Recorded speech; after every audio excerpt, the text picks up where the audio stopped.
Hello guys, and thanks for all the help I've had with suggestions. I have now sealed the transmission pan, and I just want to share before I start showing you quickly what that adventure turned into, that there are actually many places where you can have a leak of transmission oil. And now, once I've sealed the transmission pan, I'm starting the next project of trying to locate all the other points where you can have a leak. And as you can see here, we have over here we have a bolt. This is for putting tension on the bands inside the transmission. This one I think I properly sealed now with using just some silicone, anaerobic silicone that I put around the threads. It doesn't seem to leak anymore now, and I just pushed it in, but I still have some coming out. I try to show you here. Something coming out that I find up here. I'm not sure where that comes from. I'm wondering if it can come from this one over here. But anyway, I will get back to this. So just one last word of advice before anyone tries to do this job is clean your transmission on the outside and make sure that you actually find all the leaks before you start doing this. And then once you have cleaned it, then you can put small pieces of paper around each little hole or outlet to locate the leak. So this is where it's actually bleeding transmission fluid. As you can see, it's coming out of this one here. Then it pours down around the edge, down over here. So it's taking this way down from up here, from the shift shaft seal that is broken, down here, fills up this edge, continues over here, goes around the corner, ends up down here, and then flows over the edge. So that's where we have our leak. Now confirmed up at the shift shaft. You see the red transmission fluid up there. And as you can see, the transmission band adjustment screw doesn't leak any longer. It's a bit tricky to see that it actually comes from here. Its originates from here. But if you pull your finger, see that it's all wet.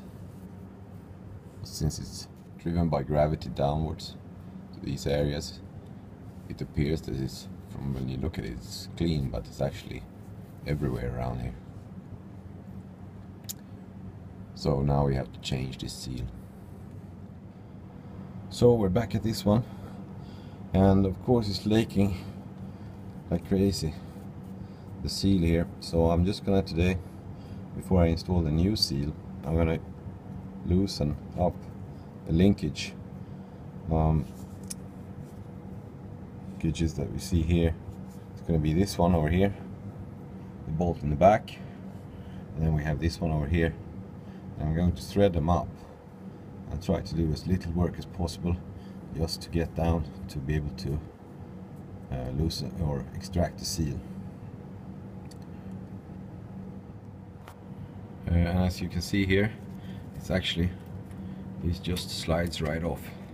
When you open this one, it comes off easily. And there you go. There it comes off. And this is what it looks like. So I'm just going to let this sit on the side here.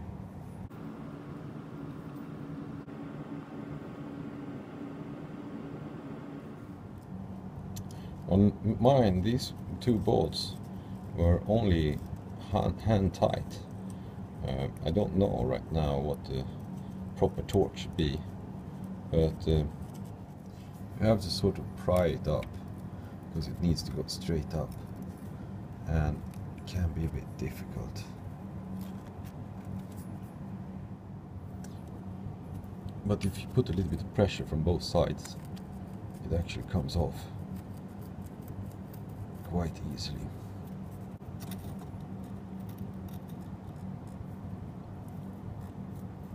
And there we go with that part. And now we should be able to access the seal down there.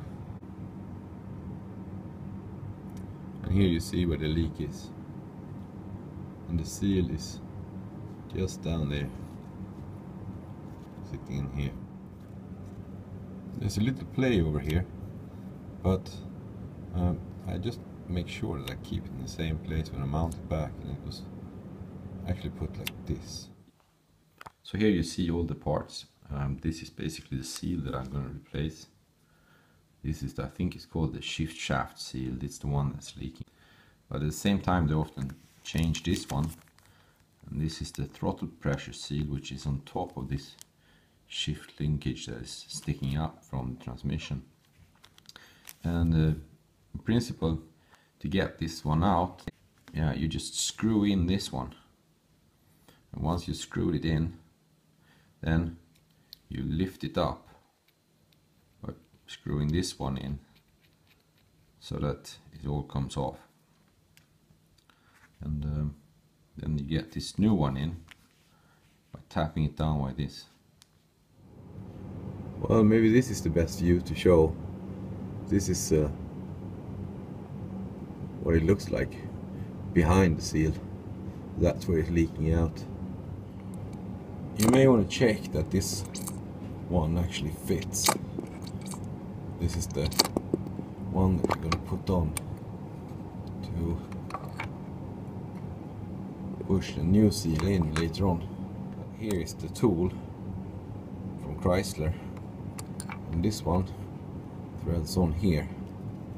And now with a little bit of push,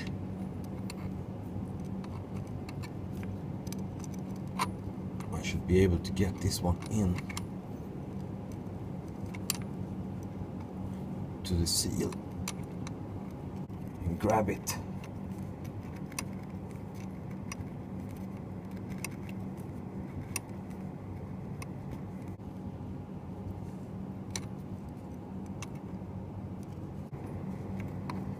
And that was tricky.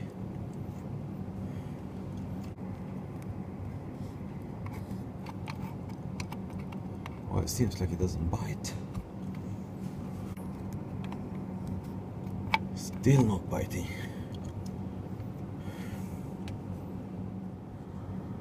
It's actually very, very tough to get that extractor in there. I've used maximum force now by hand, and it still doesn't go down and grip. I can see that the rubber is bulging out a bit. Don't know if that has an effect, but I'm gonna push a little bit more. Since it was sitting so hard, it was difficult to get this seal remover in. I'm actually now pushing a little bit on the rubber that is bulging out, so I can grab on to the metal easier. Don't want to scratch the surfaces here,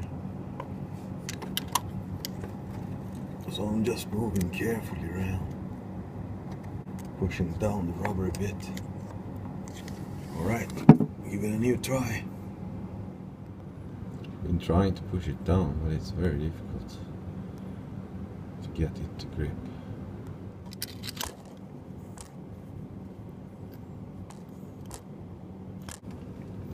Alright, so I will tell you what happened.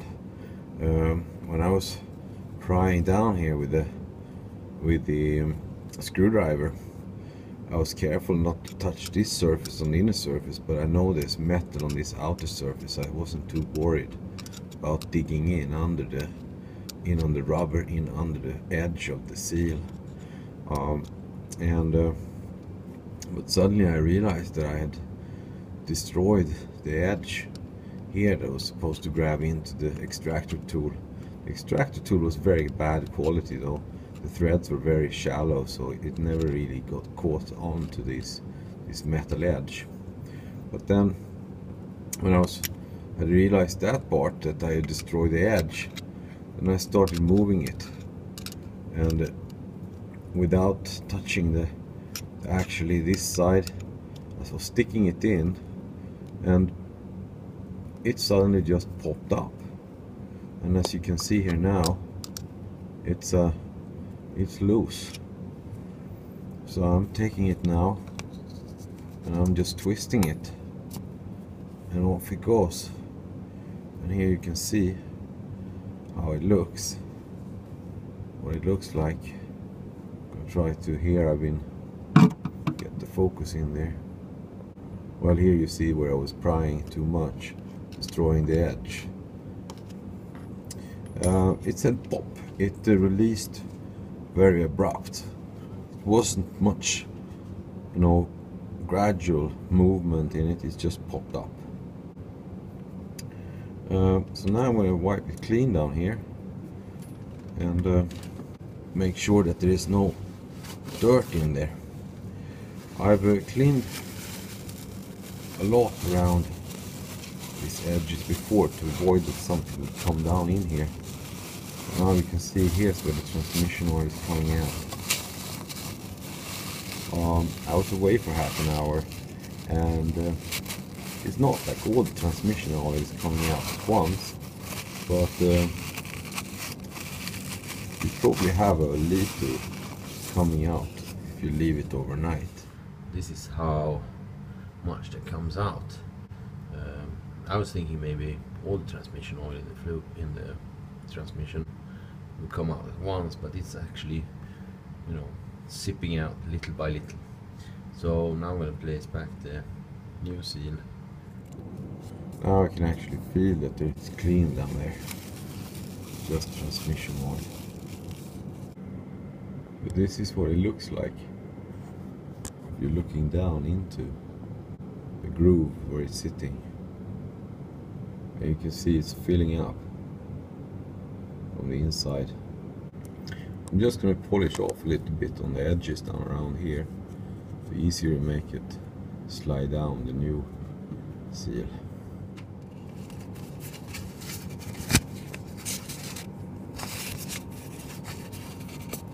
So this is a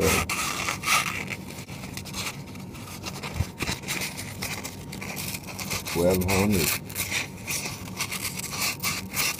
sandpaper that I use only to get some surface oxidation off and potentially some rust and even some evenness.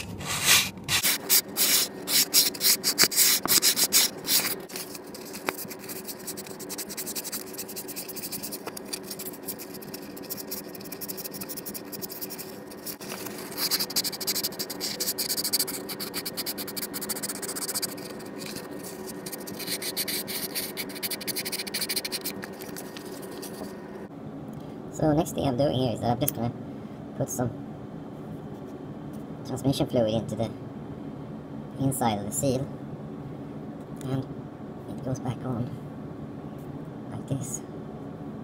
And this is the new seal, and to make sure that it's sitting properly, I twist it a little bit. There you go. Oops. You don't want you want to move it a little bit up and down so that it doesn't get stuck in the wrong way. Because the lips on the seal are going to, should be out, like up and down, the two seals, edges. And then it should go straight. Now I moved it around a little bit up and down to the edges, and now I can feel that it's sitting straight. So now I'm just going to move it down until it just barely touches on all sides where it's going in. So now it's seated down there in the groove. At this point you don't want it to go in the wrong way.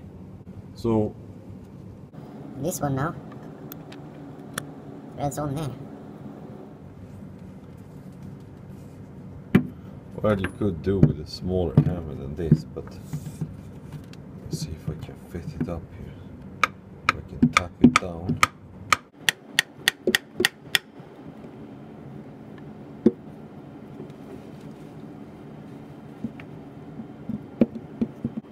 I've now been tapping it down a bit, and I'm about halfway down, and yeah, so far so good.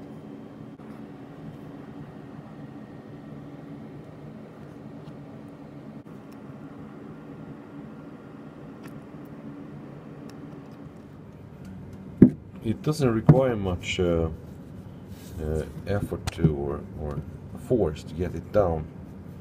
It's basically just tapping it like this, and it comes in place. I'm 90% down towards seating it completely now, but just tapping this little.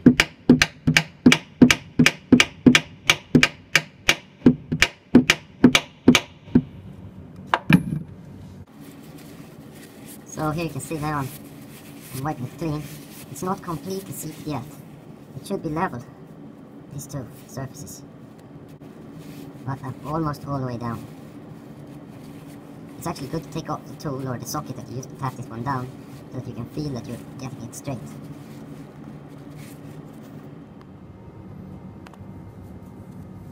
So this is it. Now it's finally seated. And there's no transmission oil coming out here. I've cleaned up around the shaft sticking out, and everything looks relatively good. You can see it's like it is just in level.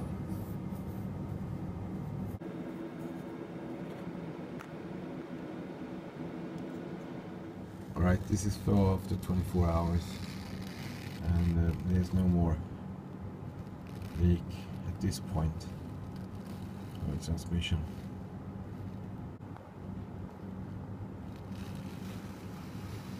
It's completely sealing now.